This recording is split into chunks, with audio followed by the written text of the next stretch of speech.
Good afternoon, everybody. This is Unprecedented TV, brought to you by Delivering Liberty. I hope everybody is good and having a good afternoon so far. I've just seen on the great petition that people were signing. Did you sign the petition? You know the petition. The petition that everyone's going on about. The one about stop digital ID. Now I went to a great protest. It was actually really great. I'm going to have a guest on in about 25 minutes, hopefully. Debbie Hicks is going to come on. She's a great activist and campaigner. And she's going to be talking about, she was there as well Saturday. There was a great digital ID protest. It was hosted by or organized by Fiona Rose Diamond and no doubt a few others, two unsung heroes. They were great. First started off at Marble Arch first, and I think it started off at roughly 1,000 people, more or less. And then I knew that once we went down Oxford Street, because this digital ID has been on people's minds, and this whole thing transcends this left first right stuff, and that's all just a fake thing as well. I saw David Hicks saying a few words, so I might put that video on shortly. But basically, I knew when we went down Oxford Street and various other sort of well-known, populated places in London, central London, that I knew that people would latch onto it, like back in the days of the anti-lockdown protests. So people were, afternoon car makes welcome. I knew that people would latch on. By the end of it, it looked like there was about 10,000 people that turned up to it. So really great success. Did give me, and that was the first one, the first proper one anyway, the first properly organized one.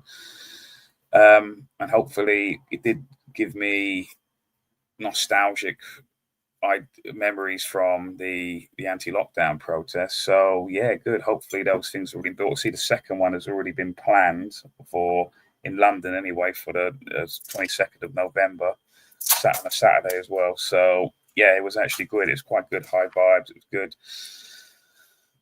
Made the mainstream media as well. Let's see, where is it? Where's mine? Let's see, where is it? I did see it made all the sort of London junk papers. It made, here's the Daily Mail 1000s saying they'll stick your ID cards if they march through London. Let's read a bit of it, see what it says. There's a little video on it, Chow.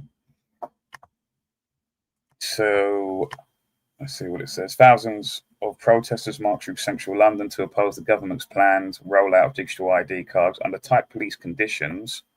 Demonstrators chanted and waved banners as they walked from Marble Arch to Whitehall this afternoon. It's obviously from Saturday.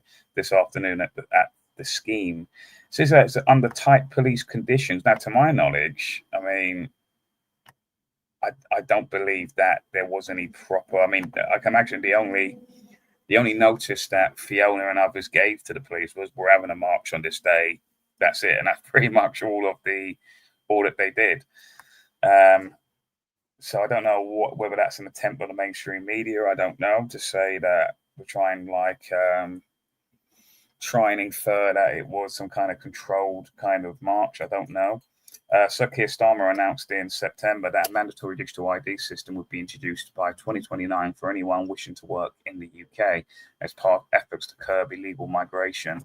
Former Conservative MP Andrew Bridgen, who was expelled from a party in 2023 for comparing COVID vaccines to the Holocaust, led the march alongside protesters carrying an effigy of the Prime Minister. Was that him carrying that? I don't think that was him. Was it? I know what they're talking about. That sort of, it was basically a sex doll that had been repurposed with Keir Starmer's face on it. An advert for the protest by organizer Mass Non-Compliance, that's the name of the group, Mass Non-Compliance, warned, if you accept digital ID now, it may be the last real chance you ever make. The Met Police instructed the demonstrators not to stray from the agreed route and to remain on the left-hand side of the road throughout. That might have happened. I don't know. The government's digital ID have drawn criticism across the political spectrum. Some photos there. I'll play a few videos actually as we're waiting for our guest. Conservative former Minister Sir David Davis, who opposed ID cards under Tony Blair, said, whilst digital IDs and ID cards sound more sound like modern and efficient solutions to problems like illegal migration, such claims are misleading at best. The systems involved are profoundly dangerous to the privacy and fundamental freedoms of the British people. So this is what, when we had on Fiona last week, what obviously people are against digital ID, a lot of people are, but what they're not talking about is they're not talking about Palantir, they're not talking about Oracle and Tony Blair's Institute for Global Change, because those three seem to be the main driving forces and the people behind them that are basically like creating this network for the mass surveillance. And it's just kind of being blamed on, oh, it's just the government today, it's Keir Starmer, it's all these people, and people are not seeing the sort of bigger picture to it. I see as well, just earlier, Trump, let me just get rid of that quickly.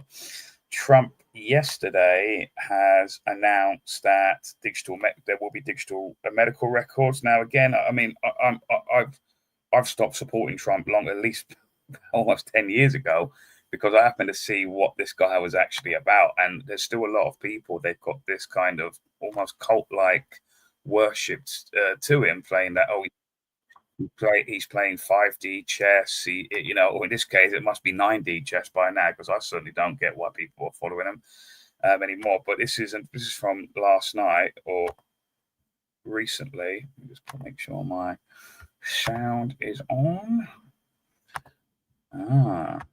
You see there, that would have been if people have been watching UNN, that would have been the moment for that sound that stock footage that David puts on. But now the student has become the master. Now he's the one making the mistakes. That is what Trump had to say recently. With today's announcement, we take a major step to bring healthcare into the digital age, something that is absolutely vital. You got to do it. Moving from clipboards and fax machines into a new era of convenience, profitability, and speed, and frankly, better health for people. Under the leadership of Administrator Oz, we're officially launching the CMS Digital Health Tech Ecosystem to give healthcare providers, insurers, and software companies the tools they need to empower Americans with a 21st century experience on health. The key breakthrough we've made is getting many of the biggest names in the healthcare and technology to agree to industry-wide standards for electronic medical records. All of those great companies that you just heard have gotten together with this group of very brilliant people. I don't know who's more brilliant, them or them. I don't know. Could be them. I hate to tell you. It could very well be them. But I don't know. I'm going to take my team.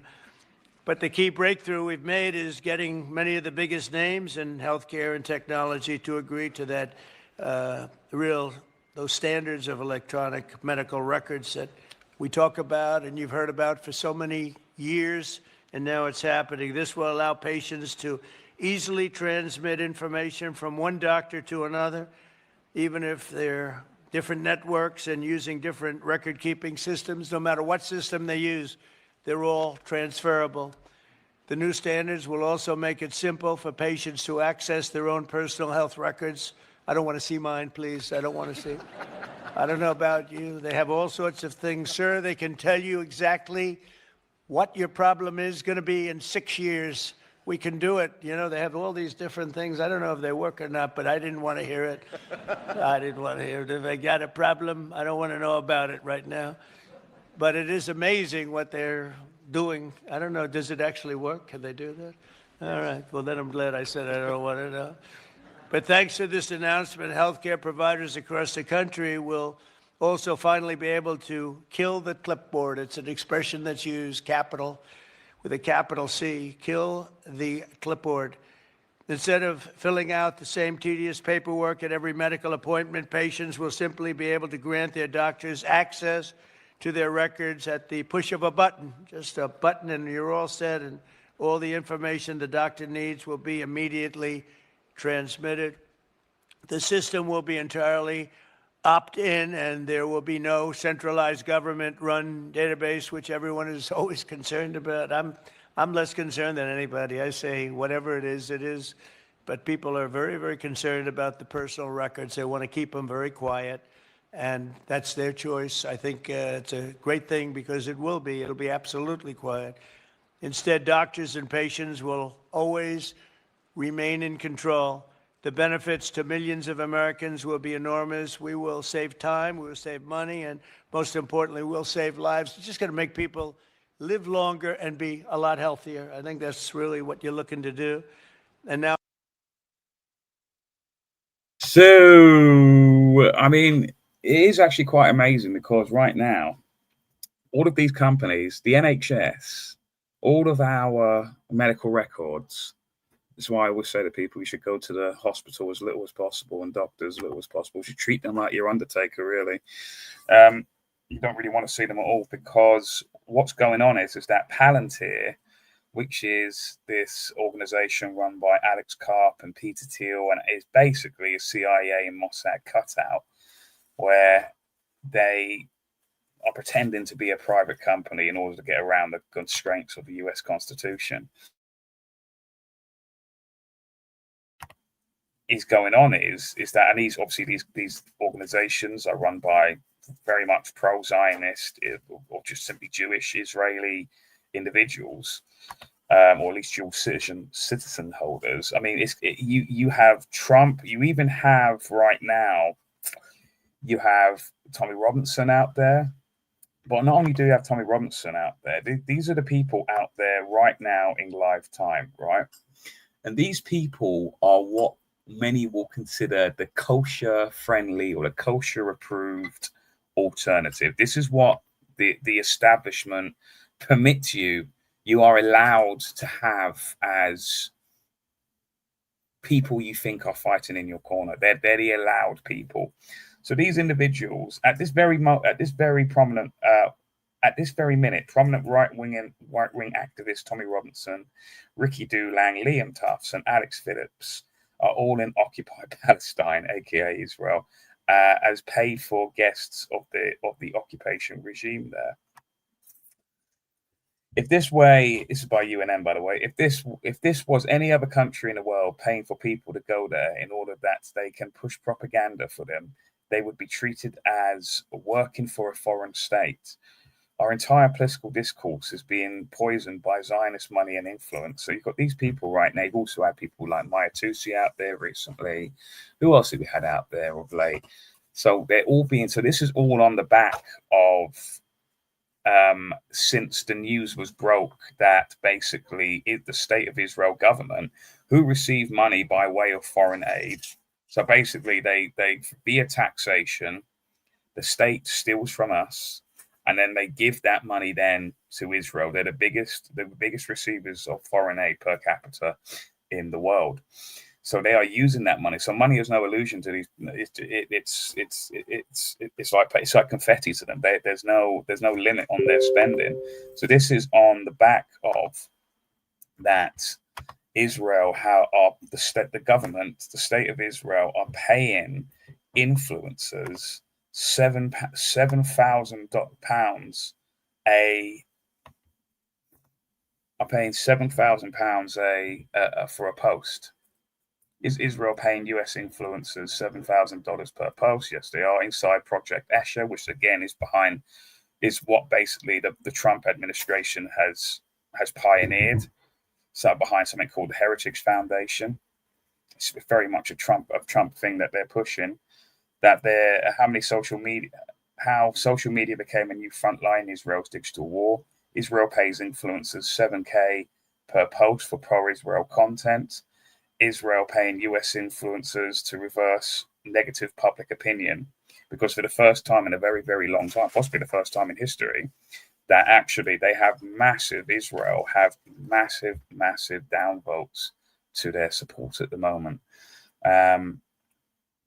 Our editor's notes is Jerusalem Post, which is many believe is just basically another, how can I say it, like another cutout of Mossad, basically, the Jerusalem Post. I mean, this all comes into the whole Operation Mockingbird kind of stuff, where basically the intelligence services in America created basically a lot of well-known talking heads, well-known pundits, and they were basically kind of intelligence operative essentially.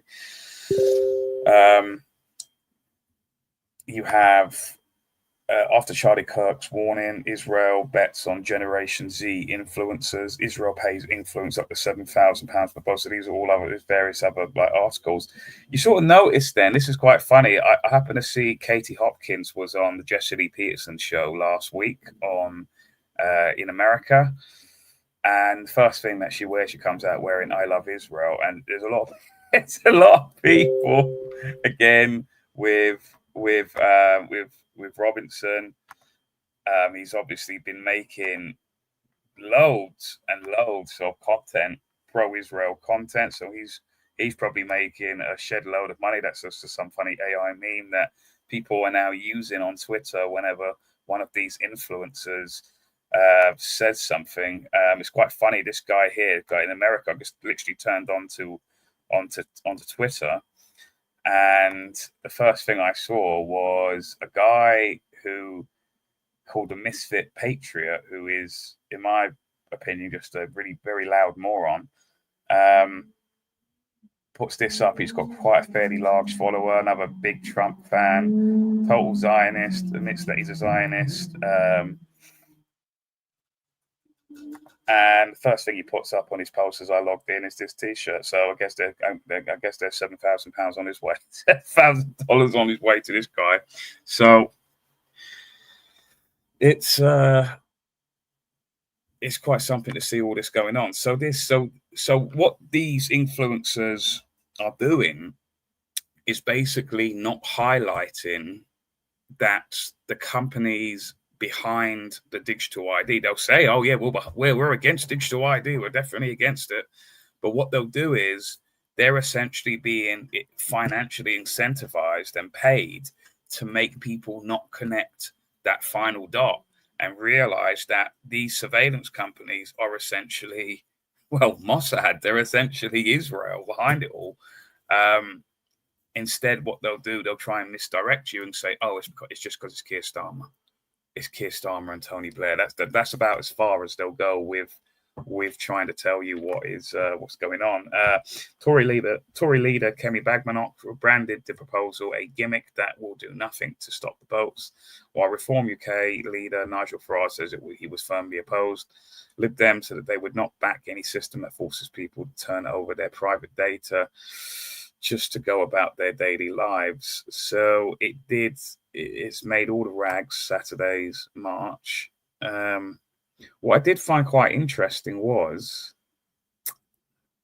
I noticed that the pictures, the photos that the mainstream media are using all happen to be ones with together, #together in the backgrounds.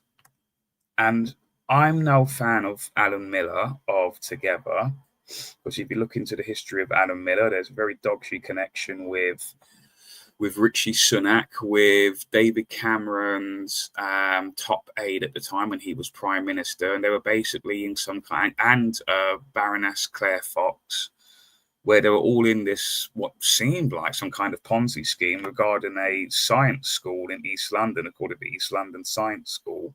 Very, very dodgy money and stuff going on there, from what I've done from my research. So it's very strange how most of the photos here, they all are cherry-picked ones that have the Together IDs in it, the Together logos in it. And keeping in mind, there wasn't really, I didn't see too many of those signs. I mean, there were some, yes, but not to how this mainstream media article is trying to portray it. I've noticed that a lot, and I've seen Alan Miller try to basically hijack the owner's organization to it and kind of loosely pretends that it was his kind of march.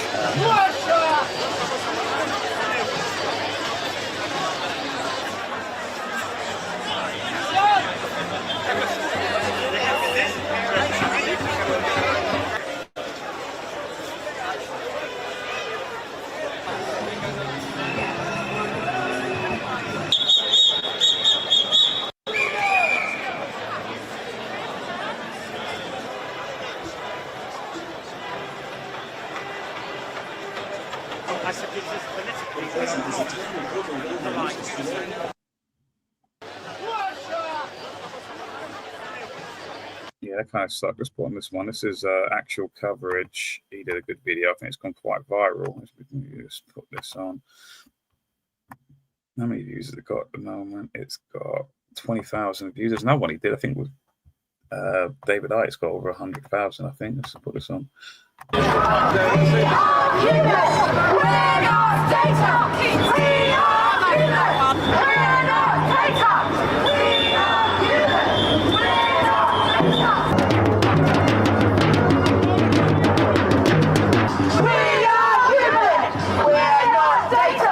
There is a global network, what I call the global cult, and through that network it imposes its will and its agenda on every country eventually, which is why during COVID you had basically a global response that was the same. And here you now have, just by coincidence, all these countries now introducing digital ID.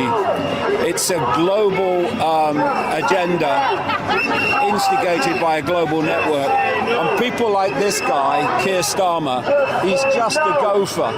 Trump is just a gopher. They're here today, gone tomorrow people. Whereas the cult network that's orchestrating it, and it's orchestrated it through the decades and the centuries, is always there. And this is a real line in the sand, and if we allow it to be crossed, then what's the future of freedom? There isn't any, you know? What we're not going to accept is the same excuses that people use to take the COVID jabs, right? I'm not going to accept it. It was convenience, that's it. It wasn't because they were genuinely scared of some killer virus, right? It was convenience. It was to go and access, to go to a festival and to go on a flight. I'm not going to accept that again. Ignorance is not bliss whatsoever, and I won't be dragged to hell and tyranny because people will just not want to find out. I know there's only so much that we can do to inform people, and that's why I'm telling people, go and inform yourselves, because if you know the roots of it and you know exactly what they want, you're not going to download that app on your phone and you're not going to sign up for one login. And it's not about getting your benefits and pension. I understand what they're doing, but don't do anything out of fear. If enough of us don't comply, it won't happen. We break that chain, and that's what we're doing. We don't need 100% of people not to be honest, because come on.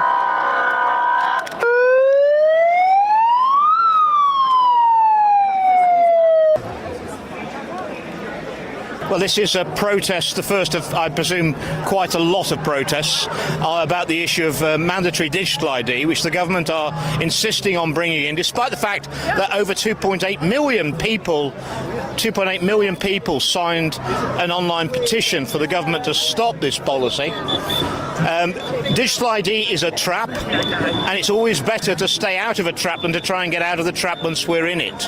So I would urge people to say no to digital ID, because if you don't say no to digital ID, you'll never be able to say no to the government and anything they want ever again.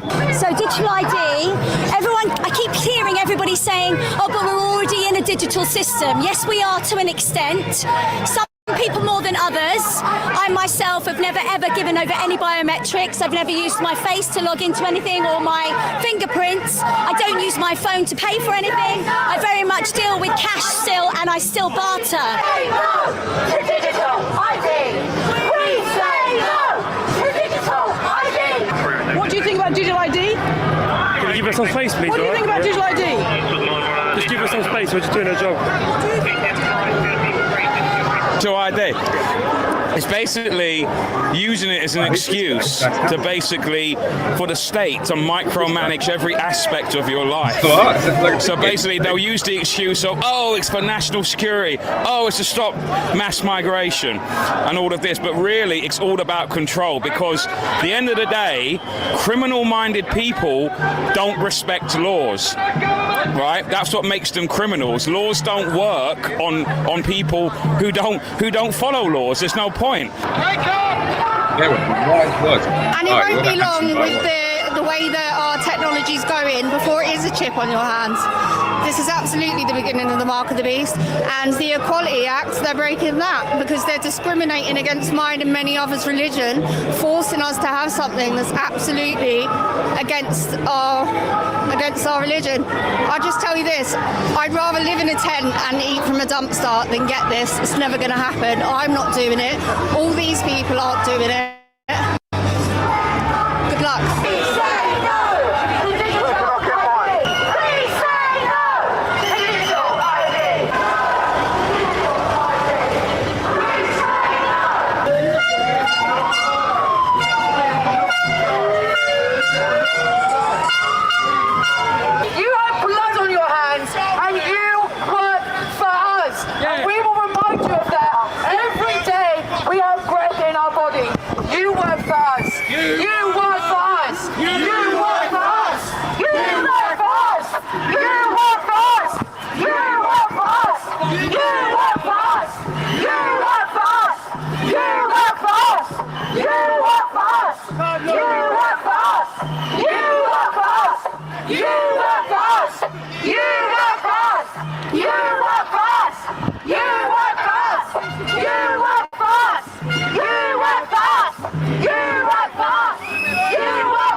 You have already got a lot of ID.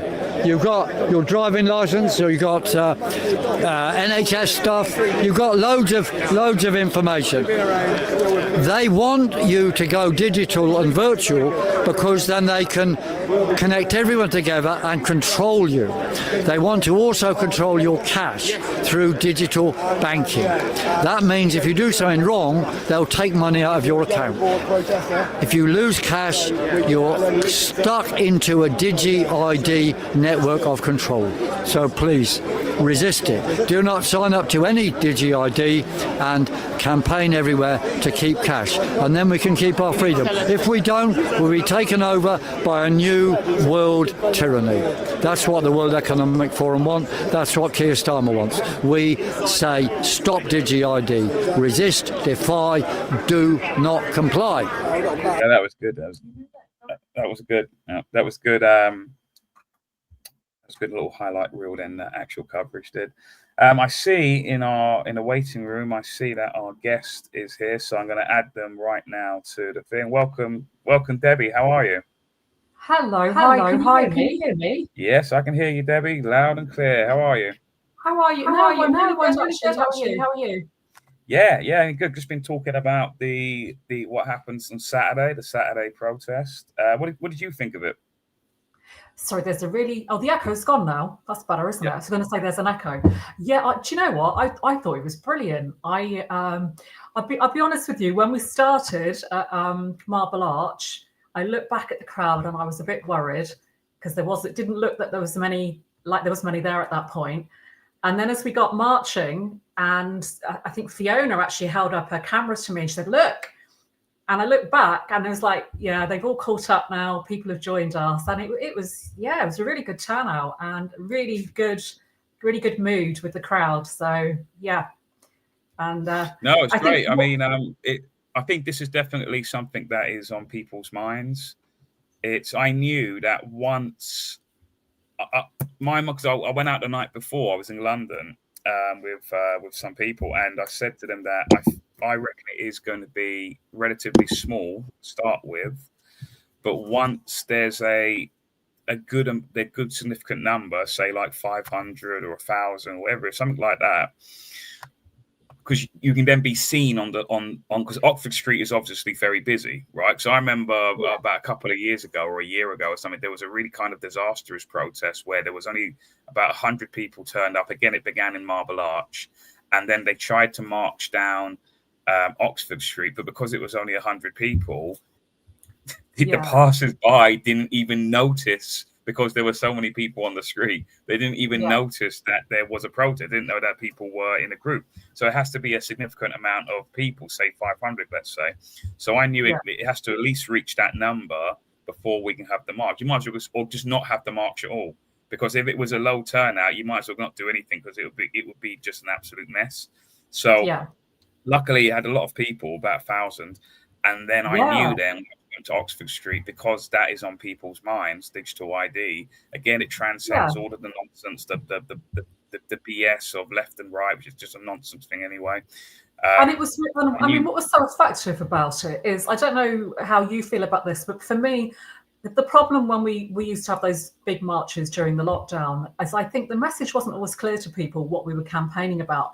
I remember having loads of conversations with people on the sides of the street. What's this about? Because there were so many different placards as well, because there's such a varied movement. But the message was so clear, Sean. No digital ID. It was so clear. The public got it. You could see them smiling and waving and joining in. And of course, I mean, that's a debate in itself, but the media got that very clear message.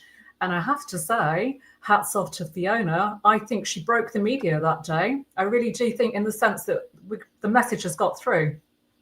Yeah, but unfortunately, what I've noticed, I've looked at a couple of the mainstream media stories on it, and I've noticed that the photos that have been chosen by the mainstream media, they have selected ones with our pal Alan Miller with the Together group. So it looks as though that it was a hashtag Together thing, because Together are basically a state and establishment approved counter, you know what I mean, counter protest organization.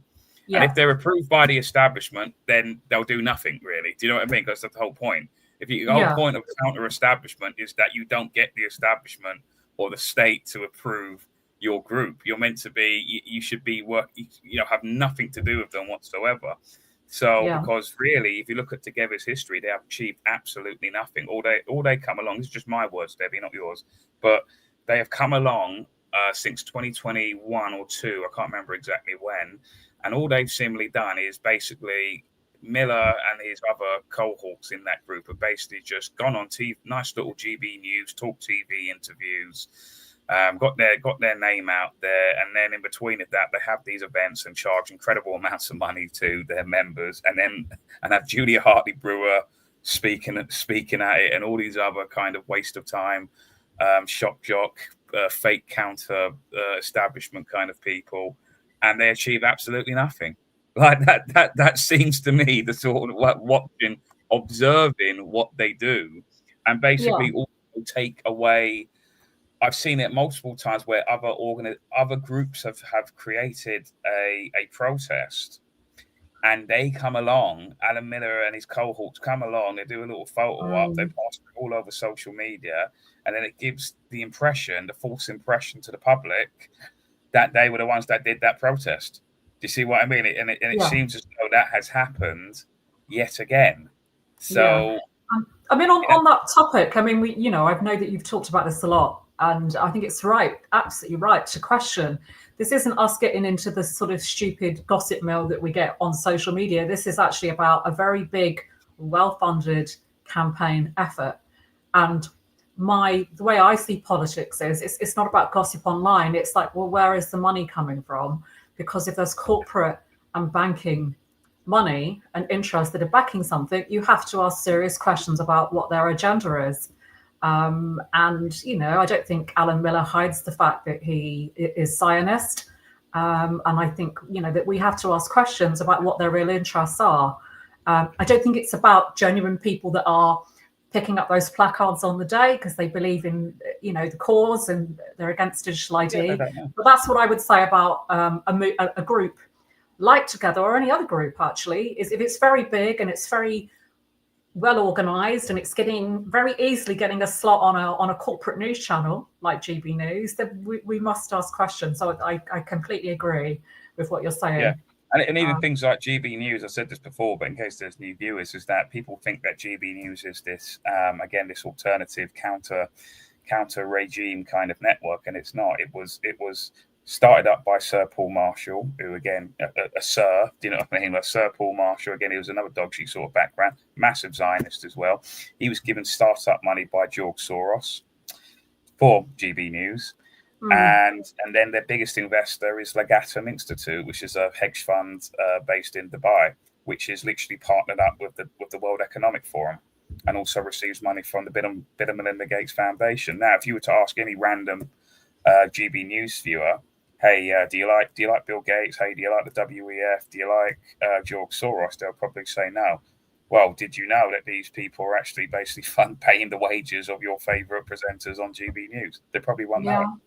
Yeah. So this is what I mean. And also the GB News also sits on the UK Press Card Authority as literally titled a gatekeeper. But they are, they are establishment. They are, They are establishment. they're part of the establishment. And if you're part of the establishment, you've got to play by the establishment's rules. So even though GB News likes to present itself, and it did that very well in lockdown and sort of managed to draw in a lot of people that way as being on the side of the people and of the causes that we're for, I think people need to step back and see, well, actually, GB News is part of the media class. And who controls the media? We know who controls the media. It's the banks, it's the corporations, it's the shady people. So they're not alternative media by any means. No. Like yourself. All GB News is a pressure valve release. It was purposely created because the regime knows. When I say the regime, I don't just mean the Labour Party. It doesn't matter who's the governing party. They're all just puppets, really, whether it's Labour or Tory.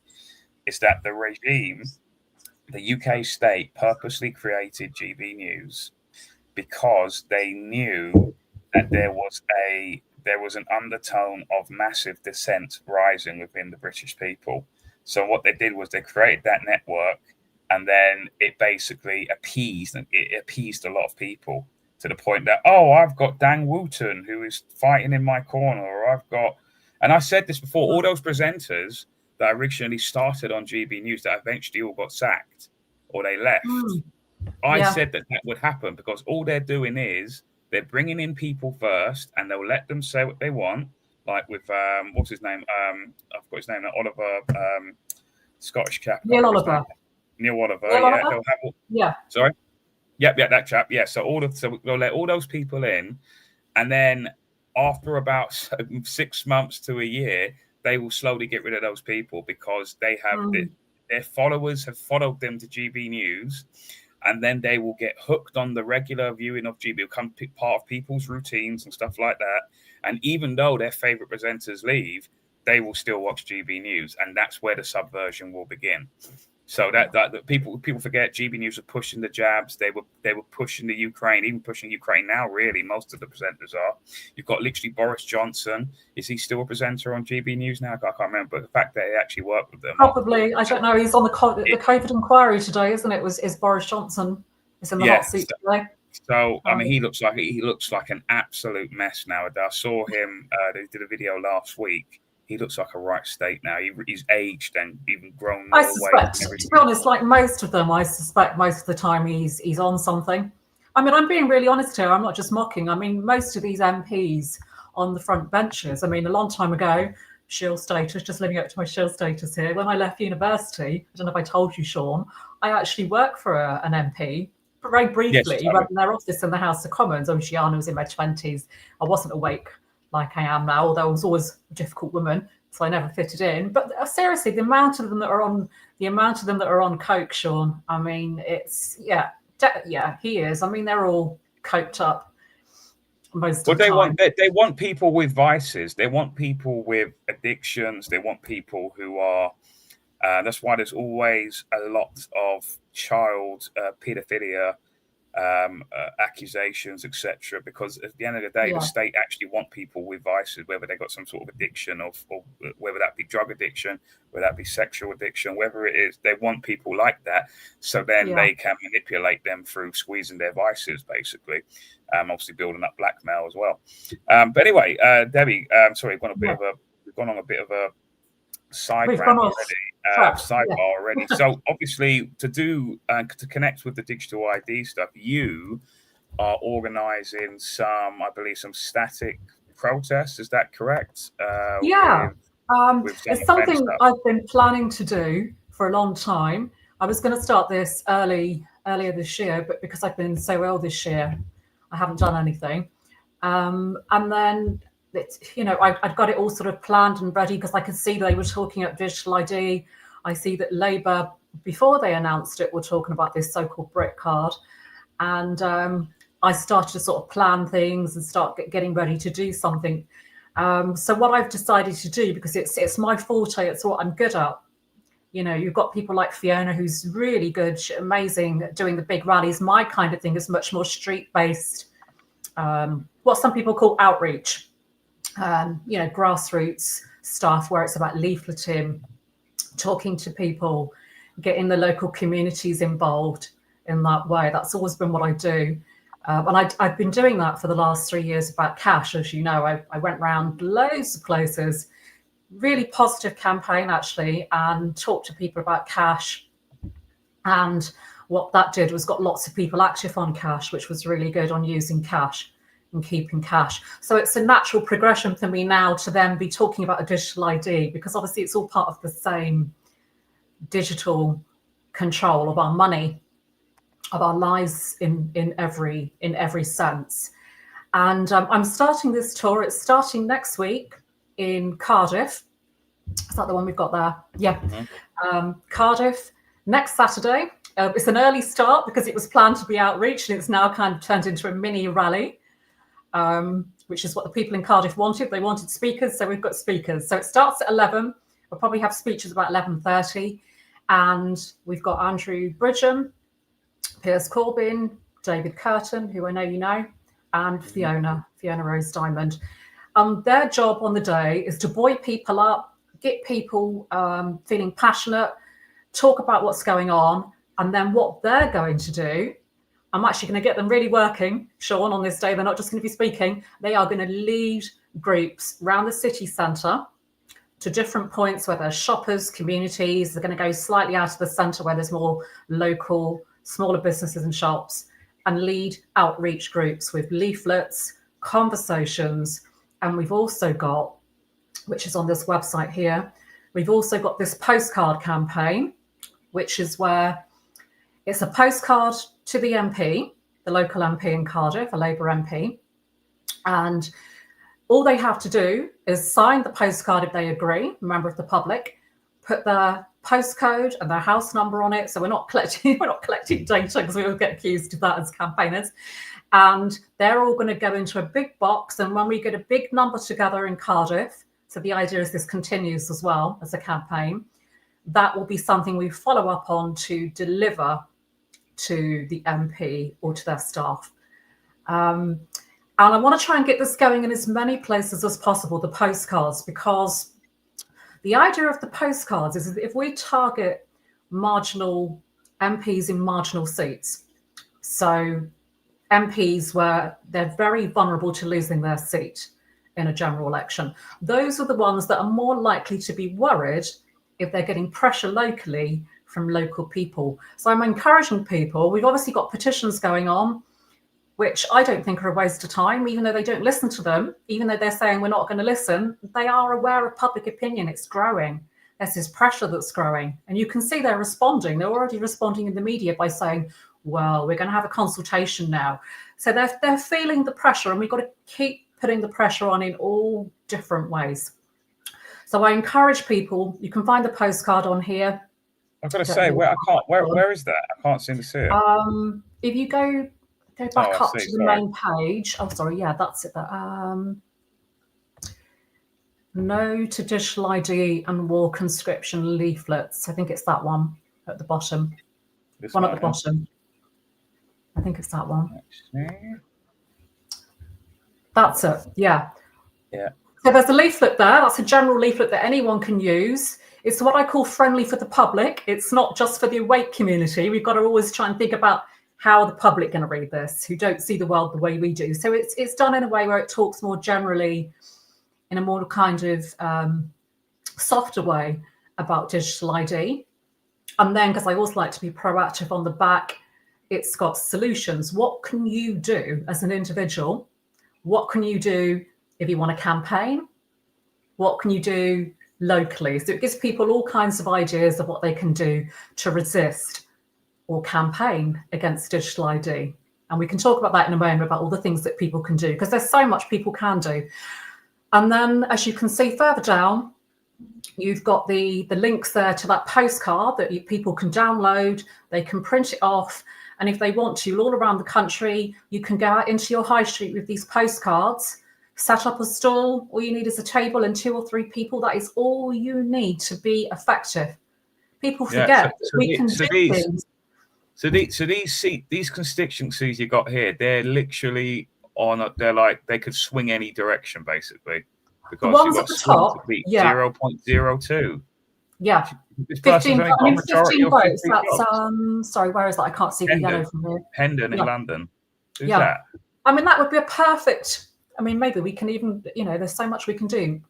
Perhaps some of us can get down there and do something. That would be the perfect target for people. If you live in that area, a few of you get down into your high street and start getting the postcards up together and send them to that MP, because they are so weak. Those MPs are so weak to pressure.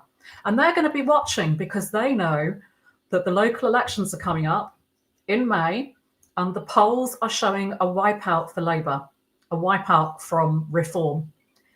So these MPs are the ones to target. So go on this webpage, look at the information about these most vulnerable MPs and target them.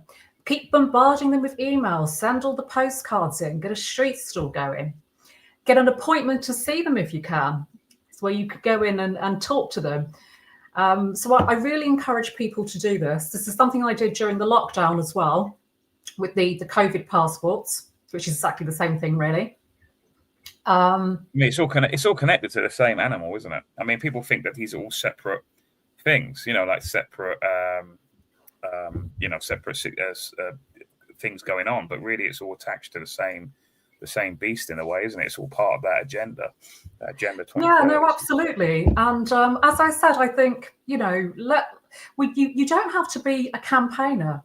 You don't have to be an activist to kick back from what's happening.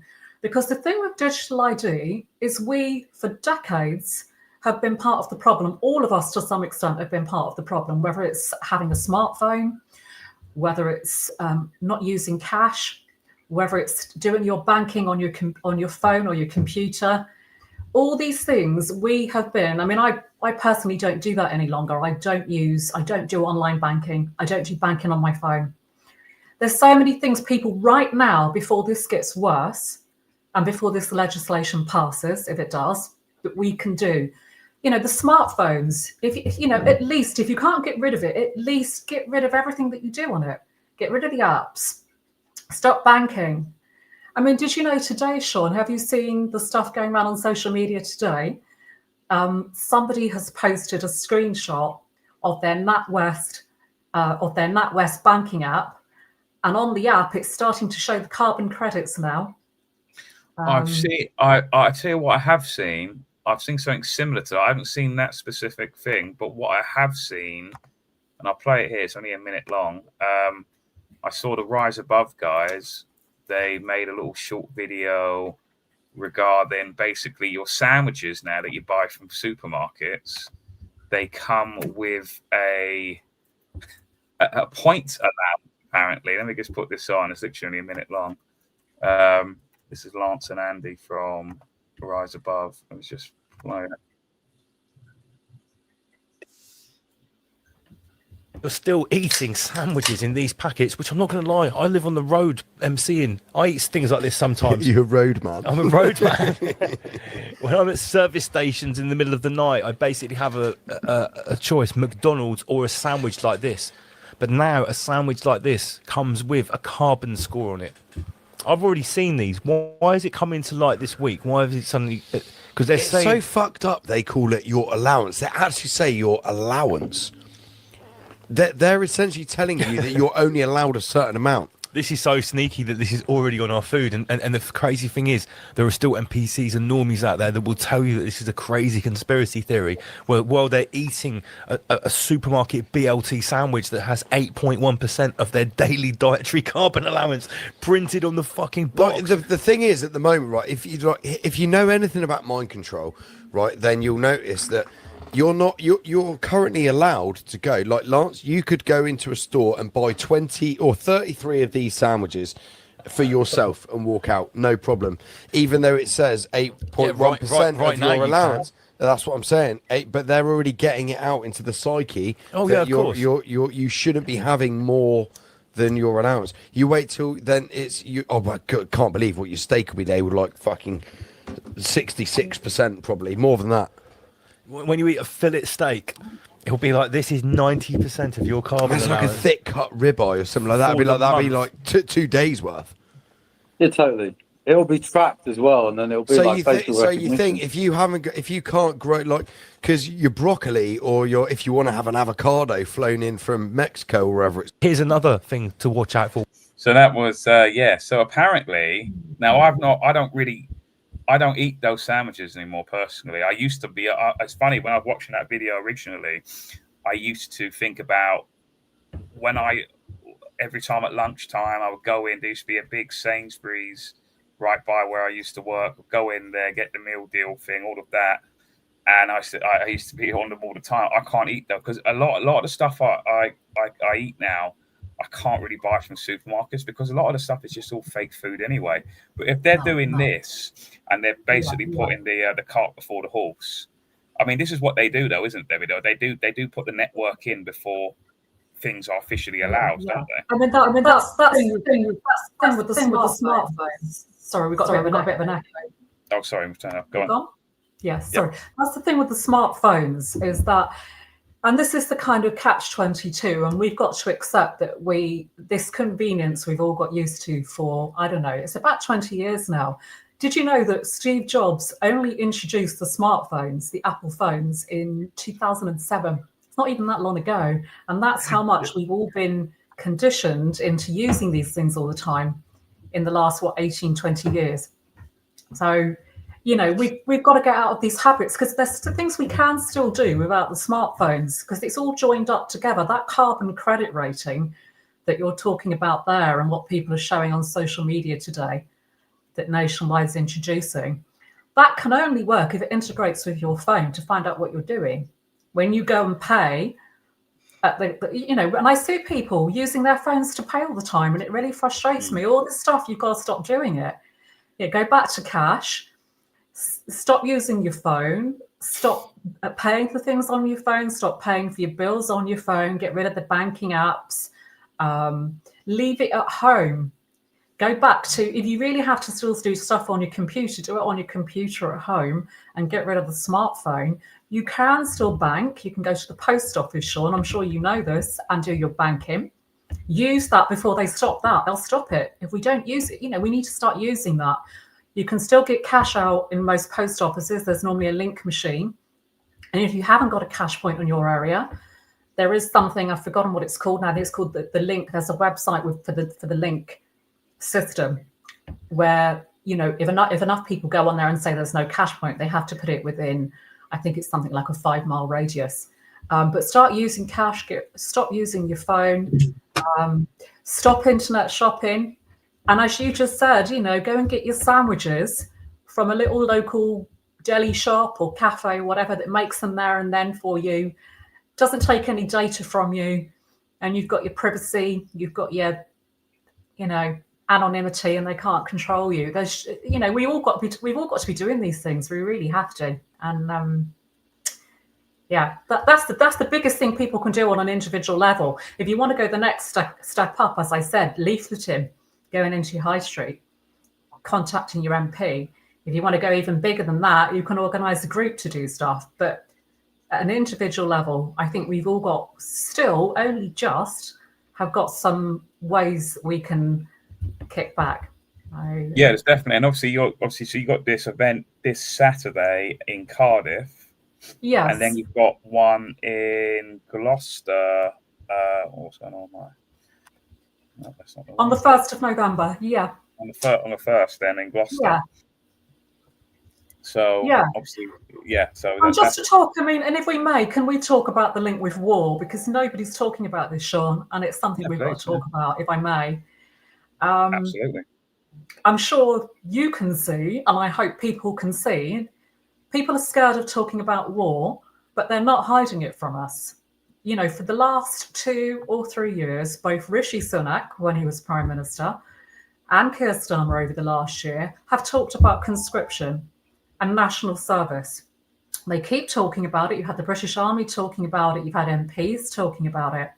You've got something now called the national security strategy, which is quite boring reading, but in between the boring bits is some really worrying stuff about what they're planning to do. So I recommend you read it. If you put it into the internet, you can find it. And it is the blueprint, it is the plan for war. And they are talking about getting people in this country ready for conscription and national service within 5 years. Now, when is digital ID set to start? 2029. Yeah. None of this is a coincidence. Digital ID isn't just about World Economic Forum controls. That's just another part of the jigsaw. The bigger thing that we're moving towards, and we've got to really seriously step back and see this, because this is about all of us and our children, is getting us ready for war.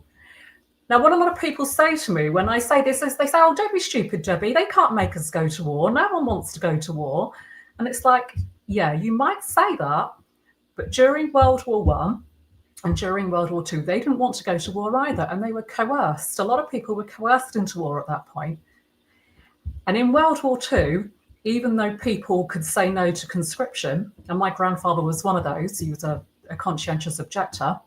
Good. If you said no, that's the real bravery there, because obviously, yeah, there was all absolutely. that great what was it? They gave them white roses, was it, or something like that? Say that they were cowards. I'm not quite sure what he lilies. did. It's all a bit of a mystery about my grandpa. It's a bit of a sort of a mystery in the family. When my mother, I think he left the country in 1939, literally when they called the war, because he could see what was coming, and he worked his way around different countries. I think he probably used different identities. This is where you can kind of see what's happening. And he managed to escape conscription. And then he came back after the war. But I think for people that stayed here, that said no, they had to go to like a kind of a tribunal, like a court, and it would be decided what they would do with them. And I think about 8,000 were put into prison, and the rest were forced to do national service, which sometimes was worse as well, because they were still on the front lines. So it wasn't as easy as people think to say no. It was really hard because they had ID cards, Sean, during the war. And the ID cards were linked to your rations. So if you didn't do as you were told, you wouldn't get your rations. So there was a system of coercion back then. It's just, and this is where we have to really think seriously, it just wasn't digital. So my grandfather could get round it, yeah? And people could get round it. But when you've got a digital system that's going to be all joined up into a one-touch system, which is what this is all about, linking all these parts together that are already digital. You know, people are talking about that, all these different things that are digital. If you've got a one-touch system where your bank account can be shut down, you can't work any longer, you've got no right to rent your home, you've got no right, your kids have got no right to go to college, whatever it is, because they want to do it for children as well, from the age of 13. Interesting age as well with conscription. Yes. If you put all that together, you can see what I'm saying. They can coerce people. It's not going to be so easy for us to say no, for our kids to say no, when you're not going to have any access to money. And that is where they get you. It's actually really sneaky, like really duplicitous how they do it. They're doing it in that way. There's so many people I know that have come up to me who we know, and they said to me privately that, you know, I'm going to have to sign up for it, the digital ID that is, because I won't be able to get my UBI, or I won't be able to get my, you know, I've got a job and all of this. And I'm actually quite surprised by a lot of people's stance on it. A lot of people, they sort of, they've become a bit too dependent upon the state, I think. And this is the problem that we're facing. And there's a few people I know, like David Clues, for example, who says that I think people are going to roll over for this. And I don't agree with him personally. I do think ultimately that there will be enough of a pushback. It doesn't need to be like the majority of the UK public have to agree. I mean, you really need about 10% of people just say no, and it kind of all crumbles apart. It's really all of it's based on, it's all usually just a paper tiger or a house of cards, and it can be easily just it just falls over very easily if just a significant amount of people just say no to it. But there are a lot of people I've heard say, this is not me trying to blackpill people, I'm just being honest here. They're saying that, obviously I've had to say to them, I can't believe that I'm hearing this from you. But it's that fear, isn't it? That once that money's involved and it connects to their, I think, see, the problem is, Debbie, I know some of us do have hard lives, but really compared to a lot of the third world and stuff, we've got it quite good, really. I know a lot of people might disagree with that, but really, we haven't gone through these real hard times yet. Yeah, people have bad days, people have like not great lives or whatever, but it's still 10 times better than what some people got arrested around the rest of the world. I think you've hit the nail on the head there, actually, Sean, in terms of how people are coerced, because I keep hearing this argument online, which I think, to be fair, is quite misleading, because what people say is, well, it's not mandatory.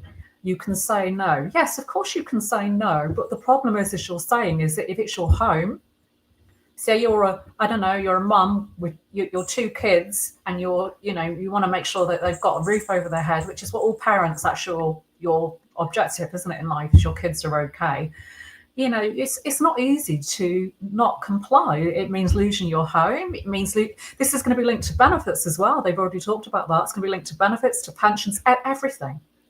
That's what they've gone through. So saying that, you might know more about this than me. So they've already introduced, or are they going to introduce, the veterans? So someone said in the comments here, they've already said that they're going to use veterans as a trial for digital ID. And no disrespect to the veterans, but unfortunately, veterans are very compliant people, because they've basically had a whole career of basically taking orders and following orders, etc., and being conditioned to execute those orders. So they would be the perfect kind of people to first try this sort of stuff out, because obviously if it doesn't work for them, it ain't going to work for the rest of the public. And I think, unfortunately, having met veterans in the past, that they will just do anything that the state tells them to. They highly respect authority, because obviously they've been conditioned to do so. It's voluntary, which kind of special would do this, as they are the way that we've been treated by them. Actually, don't get I mean, and I'm just reading the comment from, is it Ashley, about veterans? Yes. I mean, they've already trialled this. I don't think people are aware. During the lockdown, I discovered, when I was doing stuff in Oxford, actually, with friends there, some of the ladies that you probably know from Oxford, we discovered, talking to the rough sleepers, that they had to have a digital card, like a card. Have you heard of something called Go Henry, which is what children have? It's an app where it manages their pocket money on their behaviour. It's a social credit system for kids, called Go Henry. This digital system like that was trialled, and I don't know if it's still going, it probably is, during the lockdown on rough sleepers to access their benefits from the DWP. And it was contingent, if they wanted access to temporary accommodation, whether it was a hostel or even a hotel for the night, they had to have this app, this money. So they've already trialled it on the most, to me, that's the most vulnerable group, isn't it, is your rough sleepers? Because nobody sticks up for them. Nobody speaks up for them. So now they're talking about veterans, and of course there's an overlap, isn't there, with homelessness and veterans. I think, they're attacking the weakest groups. I think also, I have to say, I think picking on veterans is very political, because I think in the current climate where we've got all this tension about immigrants and refugees, and also, people coming into the country, the whole kind of patriotic flags and all this stuff going on, I think linking that to the idea of our veterans, and don't get me wrong, I think it's appalling, but linking it to that, I think, is going to anger people as well.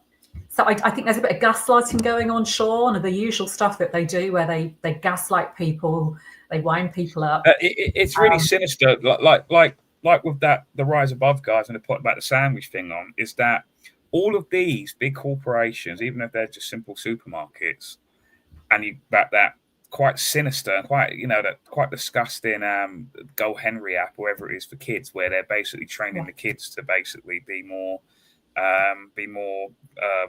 kowtowing to authority, basically, at a young age. Is that in the supermarkets? I don't know now. I've noticed that the supermarkets are getting slowly, like they are training us for this kind of digital ID thing, where now I've seen that you have to, if you go to like self-checkout, they produce a receipt, and the receipt then is used to open the exit gate of the self-checkout area. Have you seen this? Do you know what I'm talking about? I think I know. I don't. To be honest, you know that you have to scan the receipt you get for whatever you just purchased, and then that opens the little gate thing. And when I first went in, because occasionally you do have to go into supermarkets when there's nothing else about. I got, obviously I didn't take the receipt, and then I was like, "What's up with this gate thing? It's not open." And he said, "Oh, you scan your receipt." And I said, "I'm not doing that." And I just pushed it open, and the alarm went off. But people will do it though. People will do it because the fact it makes a noise as well. Like, why does it have a noise for? What's the point of it? What's the actual point of that gate? It's what I call prison. It's what I call prison culture that we've been primed for years and years. That everything is an alarm going off, or a gate, or someone checking. It's this whole culture, like airports. I don't know if you've been through an airport lately. I went away. And I knew it's probably going to be the last time last year, and to go through an airport now is an absolute ordeal. It's even worse now with these new fingerprint technology that you have to. It's mandatory. You have to do it now. They won't let you through unless you give your fingerprints. So to go into Europe, that is. So it's prison checkout society. And I ask people, it's like, well, why do they want us to get used to being treated like we're going through a prison checkout all the time? Because actually, this is the digital prison that they're building. And also, again, it links to war, actually. When we finally get to that stage where they say, right, we're going to be very active in war, because at the moment, there is World War III is already, I'm sorry to be so negative, but we have to be honest, it's already started. It started quite some time ago. There's conflicts going on all around the world in most places. There's things going on. It's just we're not on the receiving end yet. And when we are, and it's inevitable, we're going to be, that prison checkpoint system, your 15-minute city stuff as well, that's what we're being primed for. That's what we're getting ready for, that we'll accept it, that you can't go here, you can't go there, or sorry, you can't go abroad because we're in a war. So it's not just the social credit system. That is just the kind of the new economy kicking in. It's about getting us ready for this, and it's more important than ever, actually, that I think we kick back and we don't comply, and we talk about this so that we can try and not resist. Try and resist, should I say? Not resist. But, yeah. Yeah. So that's good. So this Saturday coming, you've got the one in Cardiff, and then Gloucester the week after. Is that correct? Yeah, so Cardiff on Saturday. It's going to be I'm really looking forward to it, actually, because this is really outreach based, and I love that. I love getting engaged with the public, because there's no better way of knowing what's really going on in the country than talking to people. And I think all of us are guilty at times of living in an echo chamber where we don't truly know what people think. And I think this is going to be my first time out talking to people in a big way about this. So we're going to get a really good feel for it. And I think it's going to be great to have people like Andrew Bridgen and Piers Corbyn leading that as well. So they're going to be on their best behaviour with me. They've got their itinerary for the day, that they're doing outreach as well as speeches. And I ask people, if you turn up, don't just expect a rally and you're going to go home. I want you to come and do some work. And yeah, it's work. It's talking to people and sometimes difficult conversations, but it is so worth it, because that's how we change things, is getting the message out and talking to everyday people. So it's true. I think it's in people's minds. It is in people's minds, but obviously, how can I say it? Like with the COVID era and stuff, is that a lot of people, they've never been on a protest. It's just that sort of stuff isn't for them, and they just need to see other people, I think, do it. It's like monkey see, monkey do almost. They have to see other people doing it, and then there's loads of people from that COVID era that never voted in their life, never were interested in any kind of politics whatsoever, never went to a protest before, and it was, it was all new to them, and just seeing people have these, because a lot of people think that they're just by themselves. Oh, only I think like this, I'm different, I'm the other kind of minded people. And then once they see these other people that think like them and are concerned about those same things, they do get a bit of confidence then, and then go, oh yeah, good, I was hoping for that. I saw this, Debbie, as well. This is apparently this is all connected as well. These are major investments and projects from various companies. So Google investing £5 billion and has opened a new data center in Waltham Cross, Hertfordshire, to power its AI services and support a projected 8,250 jobs annually.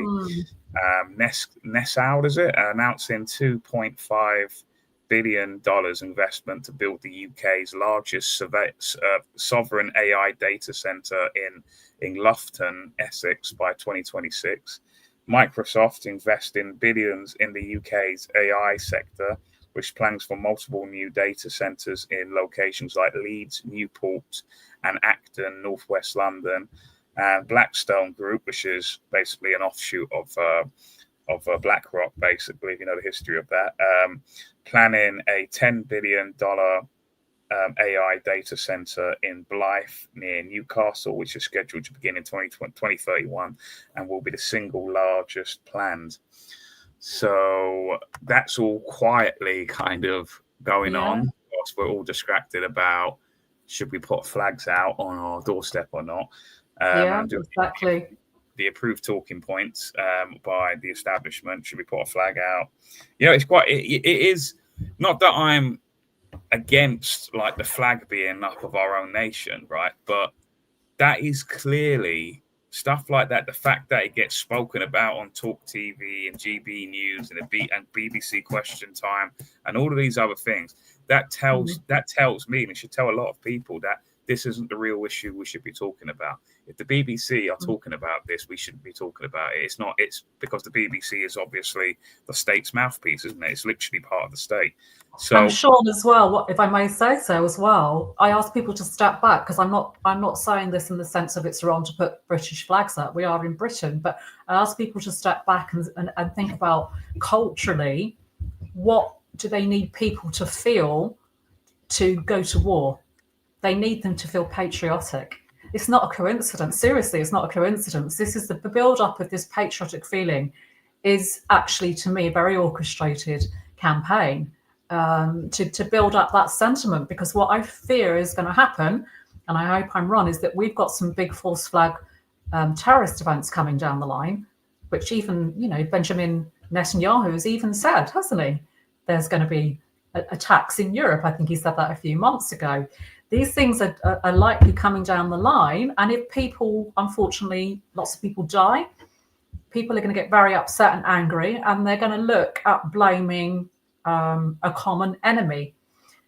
And that's when, if you've got a common enemy, when people, like there was a common enemy in World War II, whatever we think about that common enemy, there was a common enemy. And if we've got a common enemy again, you're starting to build that public support for war, which is what they've got to crack at the moment. This is the problem they've got, is how do we get the public behind us? So all these things, digital ID, the flags, the politics of it all, it's not a coincidence. And I just ask people to step back and think about these issues in a bigger sense, rather than, because I think people get drawn in, don't they, to whether it's the boats, even, they are. I've put this up here. So this is on the UK. See, this is all designed to purposely get people's backs up. This is everything you've just said there, Debbie, over the last couple of minutes there, is all part of this, right? It's all to get people's backs up, right? So on the government website, gov.uk,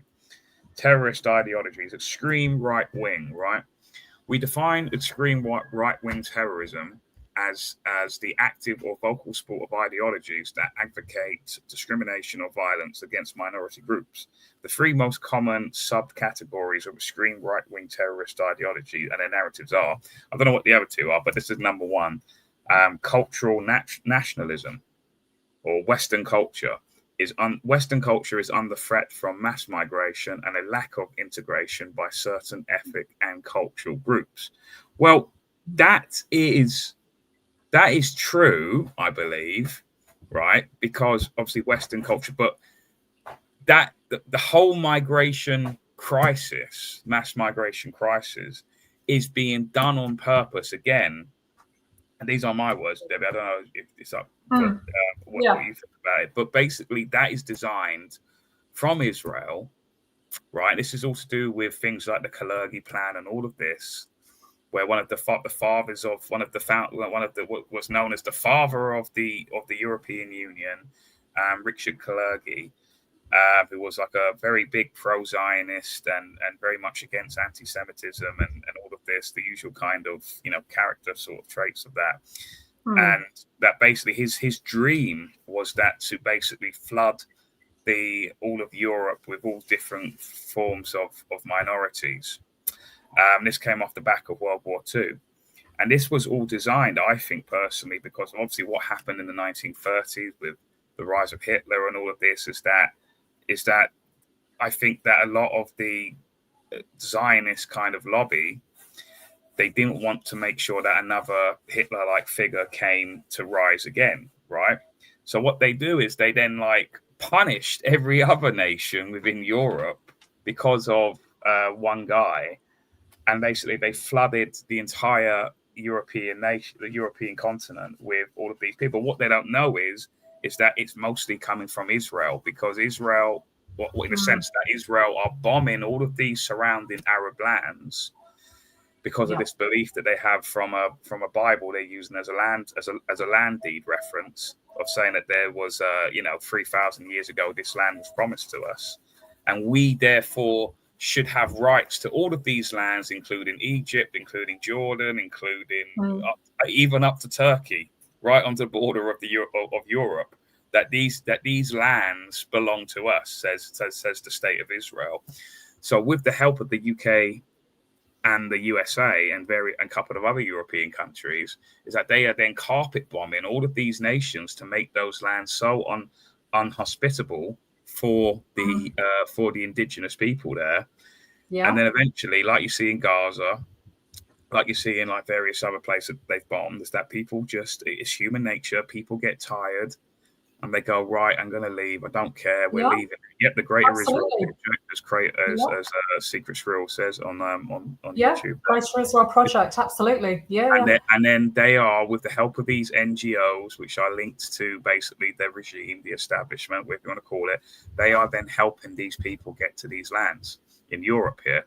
And what then these people who are currently all amazingly at the same time of the news of when Israel are paying these influencers $7,000 a pop just for a positive Israel post, all of these individuals, Tommy Robinson, Liam Tufnell, Alex Phillips, I can't remember who this guy is.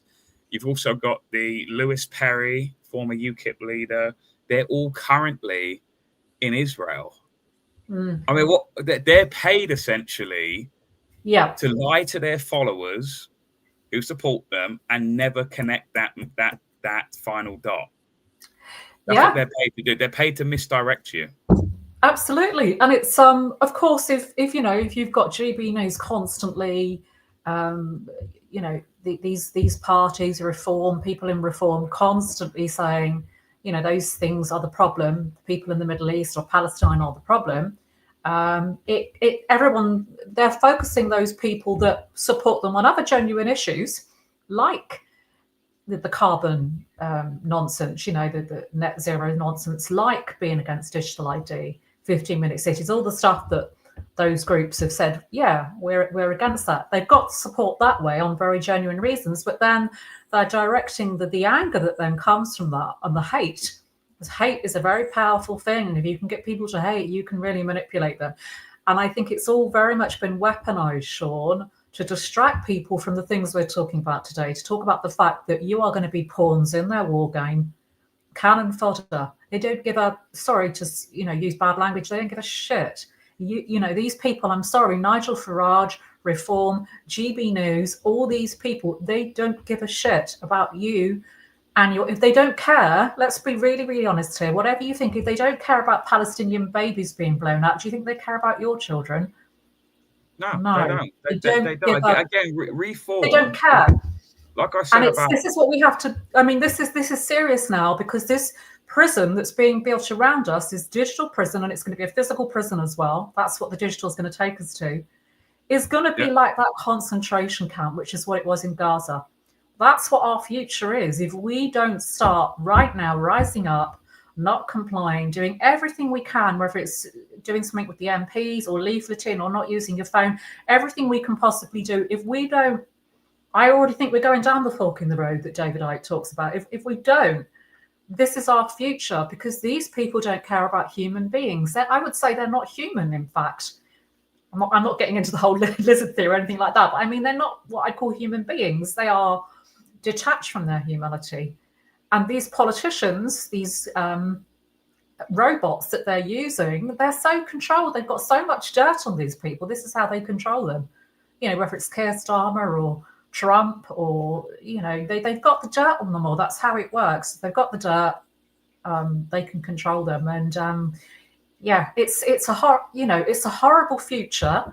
But, and we had this conversation the other day when I bumped into you, and we both agreed, didn't we? I don't know if you still agree with me, that actually, despite all that, I'm still quite hopeful that we will get through it, because we are the human beings. We are 99%. We are human beings, and there's a point where we can only take so much control. We can only take so much of all this constant war, which it has been, hasn't it, for the last century and a quarter? It's been constant war, and where we're gonna kick back. And I think, you know, I'm hopeful actually that people will. I mean, look what's happened in the last 5 years since we started those marches in 2020, Sean. Look at the amount of people are waking up, I think, actually. I think they are. They're starting to question. They're starting to see that they're being lied to. It's a difficult one, because I noticed, obviously, when during the whole COVID era, I just put up Facebook posts saying how ridiculous it was all, and I used to get quite vicious replies back in those posts. And then eventually, as time went on, my critics became much more quiet, and to the point that there was none left. Now I put up a post. I've not done too much political stuff on my Facebook for a while. Now that I've started doing it again, I noticed that there are people who are viewing the post, because you can see who's viewed the post and the reels and all that. And they're the same people who did criticize me, and they're not saying anything anymore. And I think what it is that people, I'm a little bit dubious about, will they actually wake up to it? I think that's a lot of them are awake to it, but they like their little lives of routine. And because at the end of the day, the way that we think, and I do believe it is correct, is that it scares these people, because essentially for us saying what we say, it totally changes their perspective on how they view the world. And that's really scary. That's basically saying that everything you think you know is essentially a lie.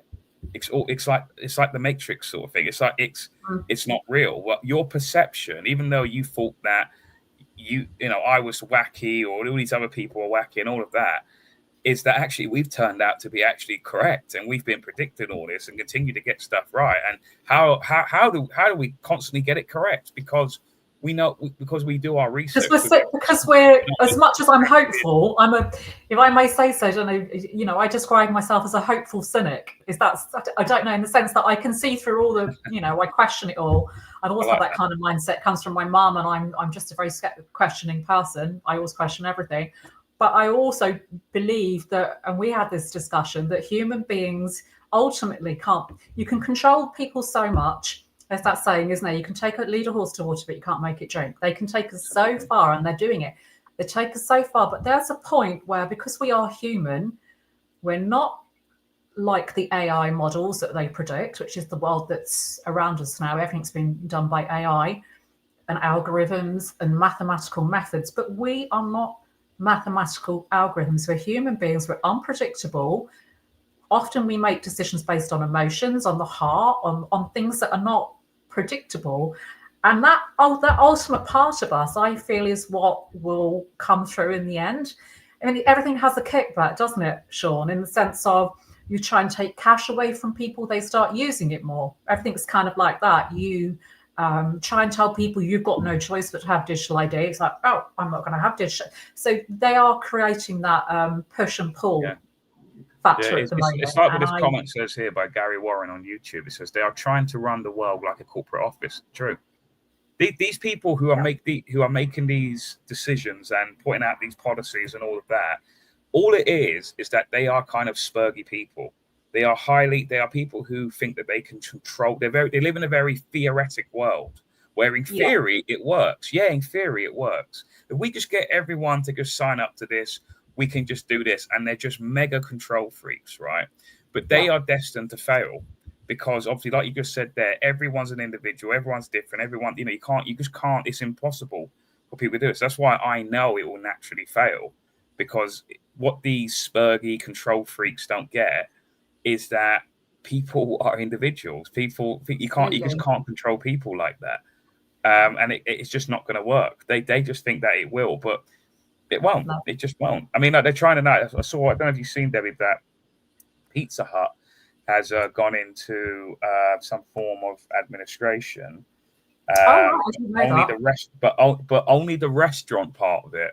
So all of the deliveries, all the ones you go to that only do takeaways, the small ones, they'll still be in service. They'll still be about, but it's just the restaurant Pizza Hut, right? Okay. That are doing. And that's again, because all this is going to be about. It's just going to be about the service.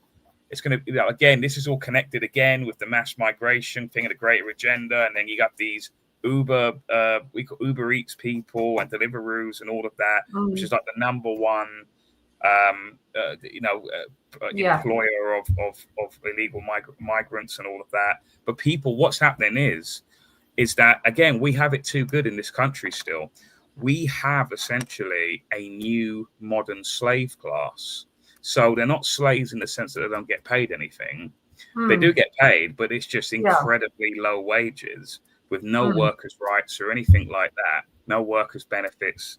And it's basically because, again, it's all done on the back of convenience. That's how they sell a lot of this tyranny. It's that, just download something on your phone. It will be easier. Like you say, with the banking apps, you don't have to go to the bank. You can just do it on your phone immediately. You don't have to go into those annoying banks. And also, as much as I hate banks, and people always take these arguments out of context when I make them, but as much as I hate all the banks, the better option from doing it on your phone or doing online banking is we always have to think about jobs as well, because this is part of the bigger thing that's happening is, removing the workforce so that we are useless. Because they don't need us anymore to make profit. So they want to get rid of us with all this AI and robotics. And every time we, do online banking, it means those staff, they're human beings like us in those banks, are losing their jobs. All of this that we're doing is about our children's future, and there's no jobs for them. I mean, my son is 18. He's just finished a college course in animal care. It's not an easy thing to get into anyway, and he's now doing a lifeguarding course as an alternative to get a job. There are no jobs for young people. The statistics are not the real picture of what's going on economically. There's no future for young people because there is no work. It's all being replaced. We're being replaced. And we have to start thinking this isn't just about, doing away with the technology. This is about work. Human beings, if we want society, community, town centres, which is where communities are based, when you take work away, all of that goes and people have nothing then as human beings.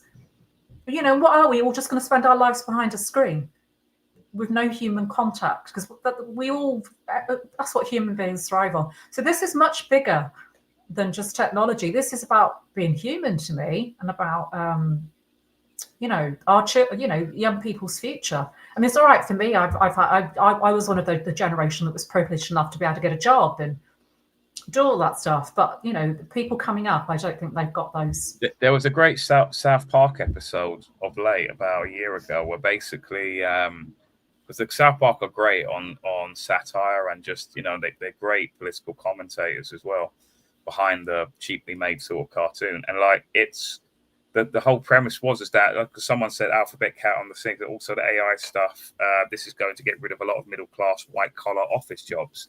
And in the episode, is that basically that was happening? Is that all these white collar, once well paid people were getting let go, and the AI was taking over. But then it was the blue collar people, like plumbers and electricians, then became the people on top, because all the white collar people didn't know how to do anything, like in terms of the blue collar world. So then all of a sudden, these plumbers were now the people on top of society. And I did think about that before they made an episode about it. I thought, all of these people, because they're trying to get people to not go and do what used to be polytechnic sort of courses, right? The polytechnics of manual labor kind of jobs, like being an engineer or whatever, a plumber, electrician, whatever it is. They've stopped people. They want everyone to go to university now, even people who are not academically minded at all. Everyone now goes to uni. I hear people all the time saying, "Oh, my daughter's going to uni, my son's going to uni," and as if it's some kind of big thing. And I'm like, so what? Everyone goes to uni now. It's not important. It's not a special thing anymore. So right? you've got and I say to people, I bet there's even people in the chat who have sent their kids to uni of late. Yeah, I would never ever send my kids to uni now. Because my son hasn't gone, and I went, Good. but he hasn't gone to university. And this is going to sound mad, because I was a teacher for 25 years, and I actually worked in a university as well. So when people hear me say this, they're like, "What? You didn't want him to go to university?" I actually said to my son, "I don't recommend you go to university," because I knew this was years ago. This is what was coming, and I said to him, "I don't think there's going to be any jobs for you. No, I think you're going to find university a waste of time." It's a hyperinflation of degrees now. So you have people. There isn't enough jobs. The government are trying to turn jobs that you don't need university degrees for into ones that you do need. Even the police there and the nurses and everything you need a degree for in order to become one. Back in the day, you didn't need any of that. But they want them all in debt as well, Sean. I mean, the debt's the other thing. They want everybody controlled by debt. You are paying for your own indoctrination. You're paying to be enslaved by debt. The whole thing's a con. There is no positive to being in uni anymore. And I say to anyone, do not go to uni. There's nothing there. It's just a hellhole. And also, as well, it's so controlled. I mean, it's changed so much as well. I mean, there was a time when I went to university. There was a time when there was quite what I call academic freedom. Lecturers would stand there and say what they wanted to, and they tell you their opinion if you ask them. Now they will lose their job if they do that. They're not allowed to have an opinion. And that's the whole point to me of academia. It should be that everyone has different ideas and you thrash them out. That has all gone. It's controlled. It's controlled thought. Well, saying that, funny enough, relating to that, have you heard about this Dr. Rahim Aldawan? Have you? I don't know if I'm mispronouncing her name. She is literally just a few hours ago. She has been arrested. I did hear about this. So she is an NHS nurse who again was talking about basically kind of what we've been talking about essentially, but especially highly critical on Israel. And she's just been arrested. Let me put the sound on. Actually, watch this video. Yeah. She has just been arrested. Let's just. What power? US in what? Sorry. She's under arrest. Why? Because you're under arrest for offences: manipulation, communication, times 3, and for inciting racial hatred. I will explain to you everything. I just need to get cut on you because, like I said, I don't know what's up in the house. So, Section 1 of the Miscommunication Act and Section 127 of the Misuse of Public Communications Network. Again, on the 21st of July, at a pro-Palestine protest, which took place outside the Foreign Commonwealth Office in King Charles Street, he gave a speech which amounts to calls for the eradication of Israel and implied support for all those involved in armed resistance against Israel. So keeping in mind, this woman would have been someone who would have come from the left. That's why all this left-right stuff is nonsense. It's total nonsense, the left and right dichotomy, because really now I think a lot of people understand the massive influence is that these people now, they need to, really, if there is a divide line, it needs to be, are you pro-Zionist or anti-Zionist? That needs to be the new divide line, if there is one to be had.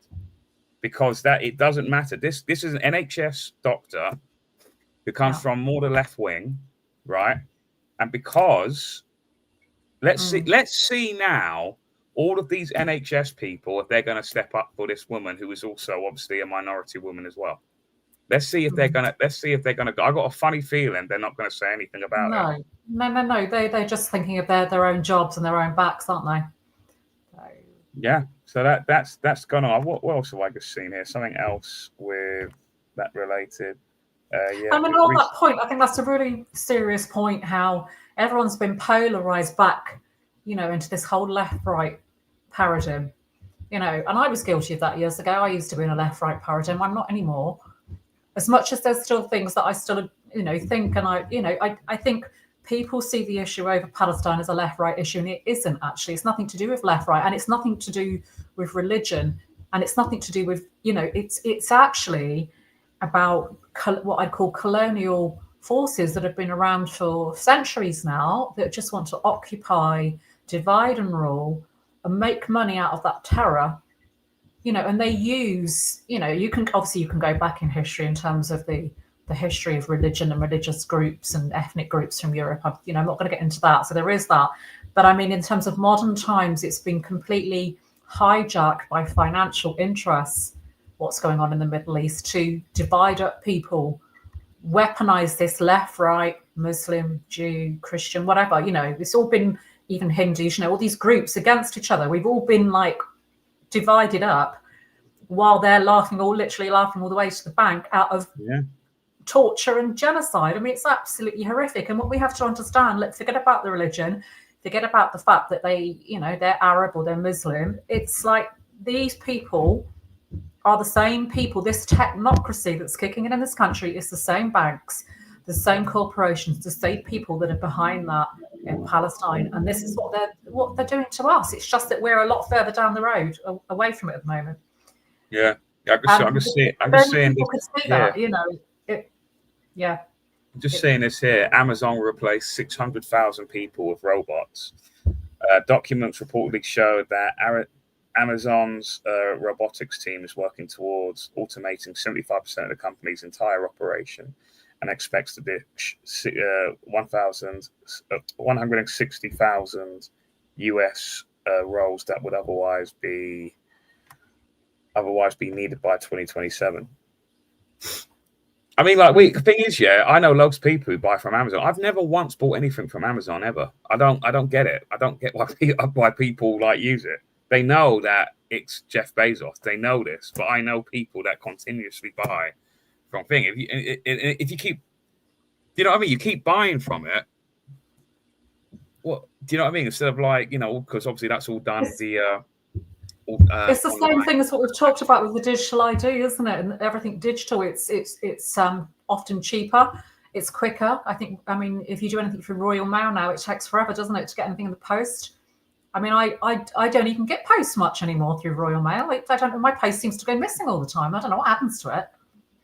I think it's deliberately, Royal Mail has been deliberately run down so that people start moving over to things like Amazon. I wouldn't mind betting actually that it'll be taken over. I wouldn't be surprised if it gets taken over by Amazon actually. Do you know what? That's actually a very good theory actually. Yeah, that would make a lot of sense if they did that. Yeah. So the network would already be there.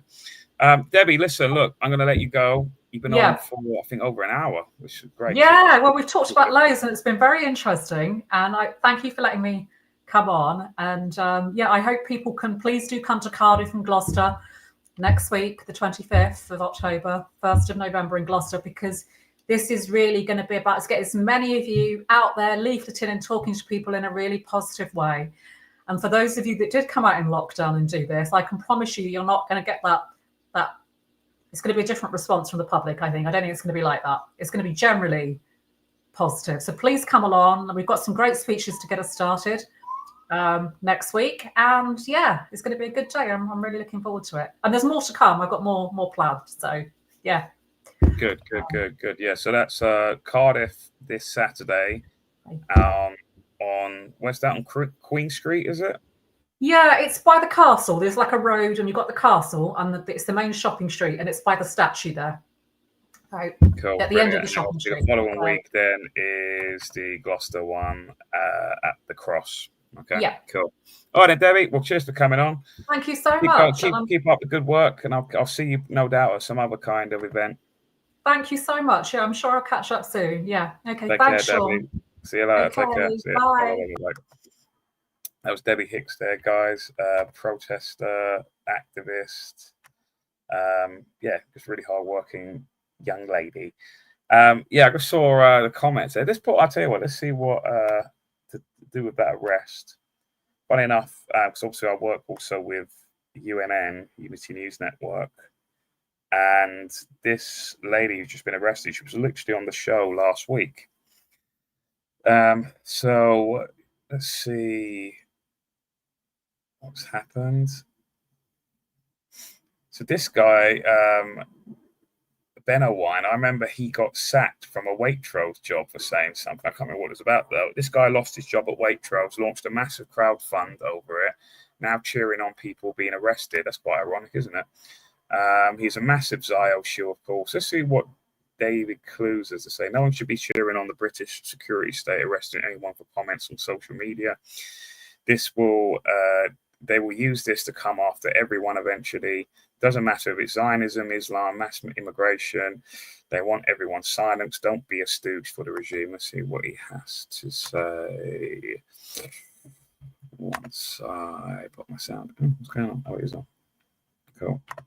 David Clues here. I just thought I'd make this video to explain my thinking after the arrest of Dr. Aladwan. Now, look, clearly, you might not like her views, you might not like her, and you know what? That's perfectly fine. I don't agree with much of what she says, but anytime you empower the British state to arrest people for saying things on social media, you're putting another nail in your coffin, and this is the thing people don't realise. If you go on all day about Islam, and you're going on about immigration, they will come after you as well, all right? You're not the good person, according to the state. You're also a bad person. You just talk about something different.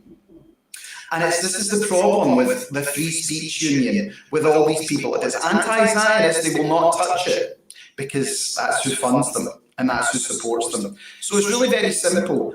I don't support the arrest of anyone for saying things on social media. Clearly, if people do certain things or certain actions that are criminal, which is, physical or anything like that, that's very different.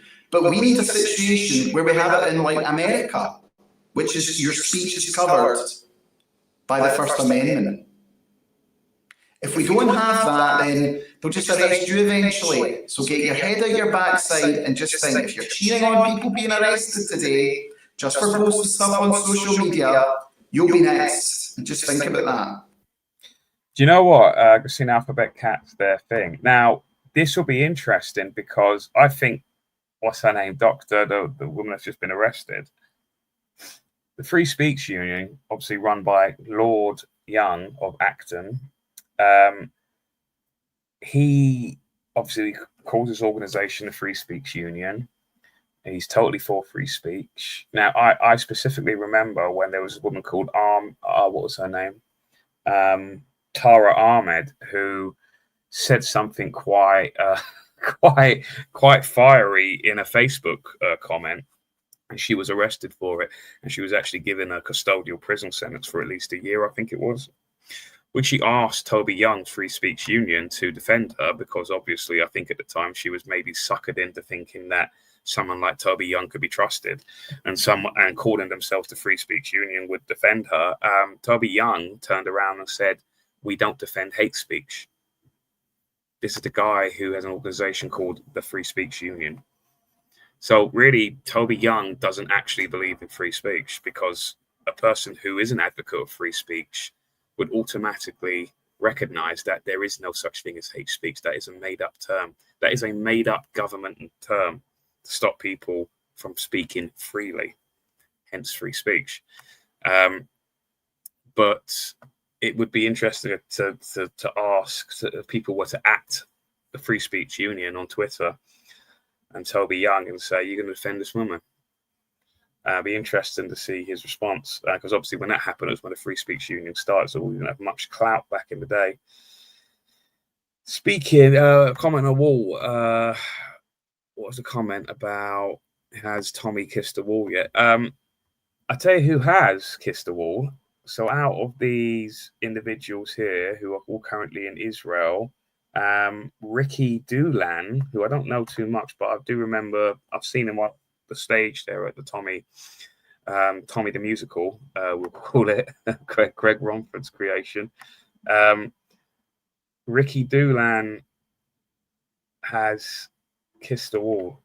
And if people don't quite understand this, this is basically this guy, Ricky Doolan, he gets what's going on in the world. He gets who really the people pulling the strings are, the puppet masters. And this is a guy, this is what's known as a Shabbos Goy, and basically a useful idiot to the Israeli people or the Israeli government. So there he is. He's one of them. We're waiting to see if Tommy is going to kiss the wall. So someone asked as well, they saw something really interesting on UNN last night. And basically what happened is that Tommy is in Israel. He's constantly making propaganda videos on behalf of the state of Israel. He was basically chastised kind of not live on air, but in this recording by what is the equivalent of the Speaker of the House in the Israeli parliament. And this guy's quite interesting. Tommy Robinson is on his paid tour of Israel. We have consistently pointed out that Tommy is in the pay of the Israel lobby. However, in a clip released today, we noticed something very different. In this pre-scripted interview with the Knesset, the Parliament Speaker, Admir Ohana, Robinson goes too early to a book where the word Jew is written 6 million times. Onahar then physically slaps him and then chastises him. Ohana, I'm going to say, is an open homosexual with 2 adopted children through surrogacy. Robinson clearly will know that and likely not like it. Onar then reminds him that as a people, they never forget. Robinson is then quiet and physically shaken for the rest of the interview. The problem for Tommy is that he doesn't have the bloodline to truly be in the mafia.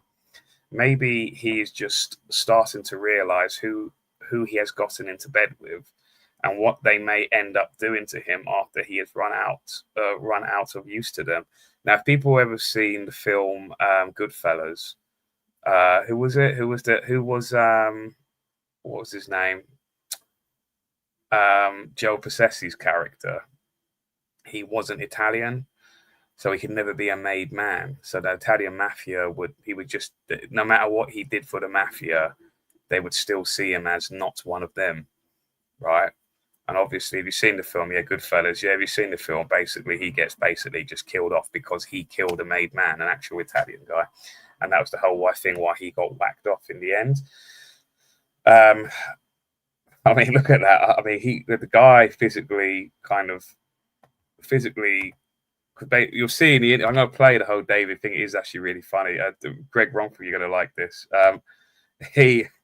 He's quite shaken after like a scorned puppy when the master chastises the puppy. Here's the full clip. Have a watch. That's what. So please do keep in mind the book that this guy is referring to. So apparently there is a book that this guy keeps in his office and a lot of other Israeli officials. And the book consists of only one word written 6 million times. It's a very big book. And that one word is Jew. It says Jew 6 million times in this book that this Israeli official considers the most important book in his entire library. When you really think about the mentality of that someone has a book like that and how they never forget, that is very worrying kind of a mindset that this individual and many others in Israel have. You could arguably say it's borderline psychotic that they would have a book like that. A book with only one word in it written 6 million times. That is. Hey, do you think maybe we should move on from this particular issue? No, let's just watch this, and then we'll listen to David Clear's commentary on it, which is actually really hilarious. Right, let's listen in. Will your leadership maintain the European, the Judeo-Christian values and the Western way of life that Europe enjoyed for so many years and the freedoms that we share? Or will they cave in? Because when the immigrants come in small numbers, they seek to assimilate. When they come in large numbers, they seek to dominate. The question is, who's stronger, who will win, and will the Europeans manage to unite, to stand against the forces of radicalism and extremism? Please do remember that it's Israel sending those people to Europe in the first place. So they really want this race war to kick off. Because obviously if we're all fighting each other in Europe, we're not focusing on what Israel are doing with their much more powerful influence that they have upon at least the Western world. And fundamentalism. 80 years ago, we have lost 6 million of our people. You have 6 million of our people. Men, women, children, elders. We are a people that remembers. We don't forget.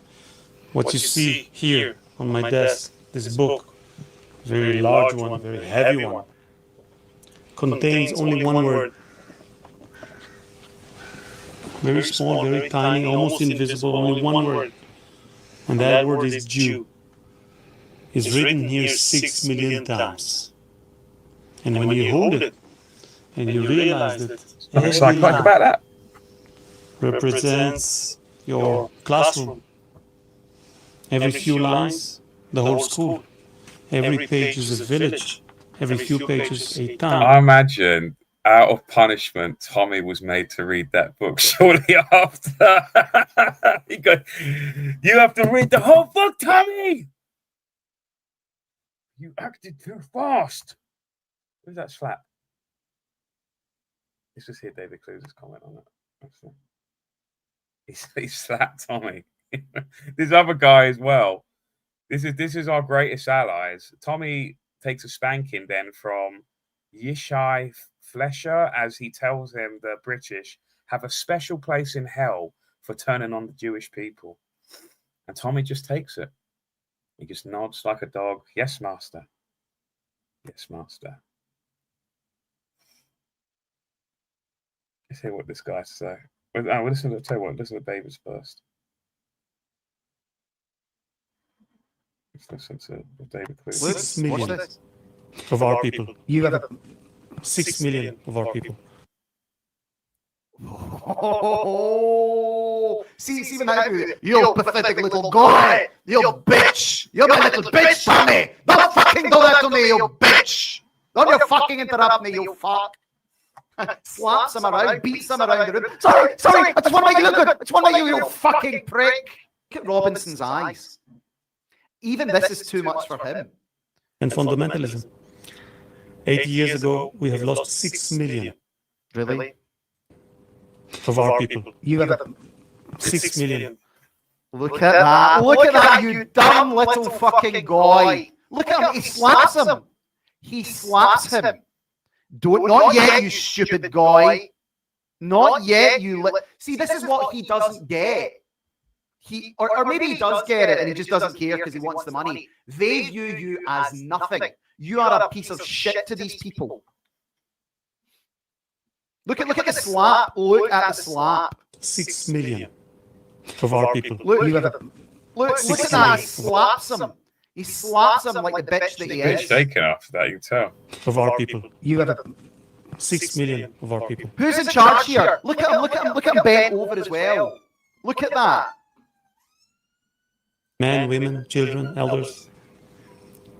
We are a people that remembers. We don't forget. What you see here on my desk, this book, very large one, very heavy one, contains only one word. Very small, very tiny, almost invisible, only one word. And that word is Jew. Who makes a book? It's Who written does here that? 6 million times. Who does And when that? you hold it and you realize that every line represents your classroom, every few lines, the whole school, every page is a village. Do you know something? Do you know something? Do you know something? Do you want me to actually tell you something? Look at Robinson's eyes. Even this is too much for him. Like, again, this is too much for him. This is Tommy. Tommy's getting double-fisted right now, and he can't even take that. Do you know what that's like? That's like the book in The Shining. You know, all work and no play makes Jack a dull boy. Who would do that? What sort of psycho would write something like that? What sort of psychopathic people would do that? Village, every few pages, a town. It is only then that you realize what we, the Jewish people, have lost during the Holocaust. Do you know what? Like when I heard that, right, that puts in. I watched the show last night. That puts in perspective so much about Israel's thinking. They're probably, a lot of the Israel citizens are probably indoctrinated by stuff like that all the time since they're born. And then it explains then why Mossad, who is attributed to a lot of the supposed terror attacks, well, it's terror attacks, but not from what people you think they're from. They're from probably Mossad and Israel. A lot of people believe that ultimately 9/11 was really Israel were behind, that 7/7 here in England. You've had like a lot of like even during the Falklands Wars, it was Israel that paid Argentina for weaponry. Do you know what I mean? It explains us so much about their mindset when you hear stuff like that. That's really worrying. That is the most important book in someone's library, and it's probably not just this is the Speaker of the House in the Israeli Parliament. It explains so much about their mindset, and it justifies everything they do. Then with things like that, really worrying kind of behavior. Let's listen to what David said. And what it is that we fight for after this. in our one and only Jewish state. Look at him. He's been chastised. Look at his face. Look at his face. Look at him. He slapped him. He slapped him in public. To stand against the forces of radicalism and extremism and fundamentalism. 80 years ago, we have lost 6 million of our people. 6 million of our people. That's bad. Oh, see when I do it. You pathetic little guy. You bitch. You're my little bitch, Tommy. Don't fucking do that to me, you bitch.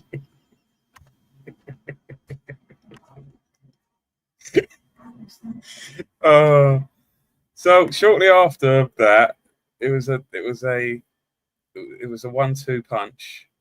He then went on, whoever this guy is, apparently is one of the mainstream, he's some sort of presenter in Israel. Again, another psycho, in my opinion, another nut job. The UK. And the thing is, like, people will go, oh, but Sean, what about Islam? What about all of these fundamental Islamic people? All of those people who are in your mind, like who you think about, the Islamic fundamentalists, none of those people are like heads, like they're not in official government positions. They're just random wackos on the streets.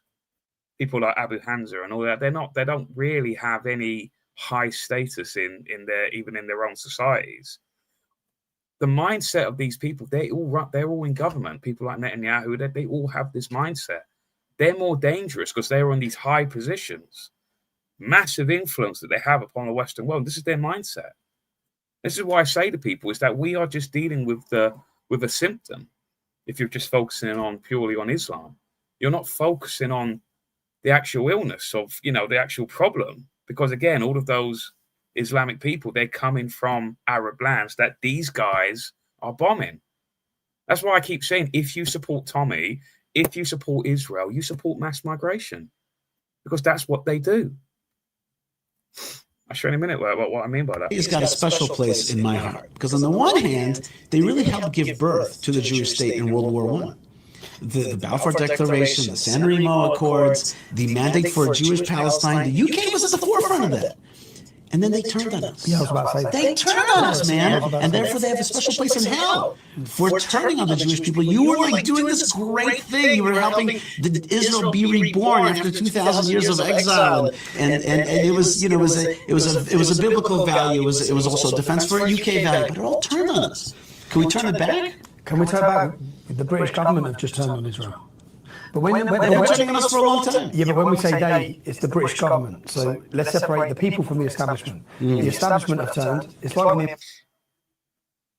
Britain has been helping Israel since its creation. If it wasn't for, like I said, if it wasn't for the British people, they wouldn't be in Israel in the first place.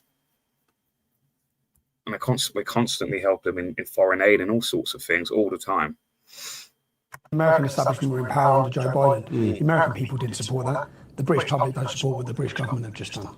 If it was put to a democratic vote on whether the British public wished to recognise the state of Palestine, it would be a resounding no. It would be a resounding no. So the people haven't turned on Israel, the people haven't turned on Jews, the left-wing establishment have turned because they're appeasing their bloc vote and they're appeasing their future vote. No, that's not true, Tommy. I'm going to go shortly now, guys. I just want to see, this is what he said. Also, so like I said, all these people, they're currently in Israel. They're taking the shekel. There's Laura, what's her name? Lewis Perry or whatever her name is. Also kissing the wall or whatever. Yep, there she is there with the wall.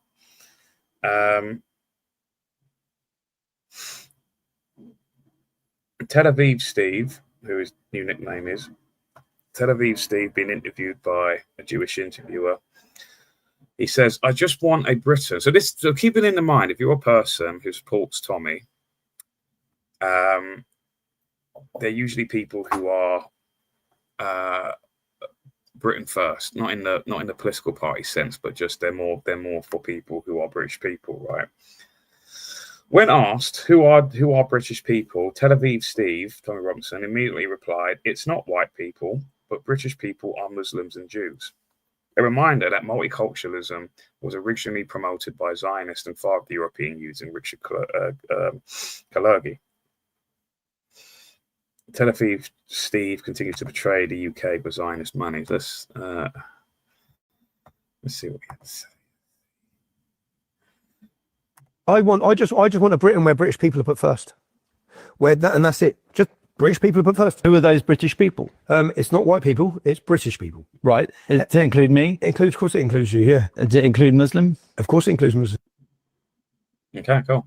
Okay, right. Anyway, I just want a Britain. That all makes sense, doesn't it? Right, guys, I'm going to head off. Thank you all for being on the show today. You've been great. We've had about up to over 400 people watching.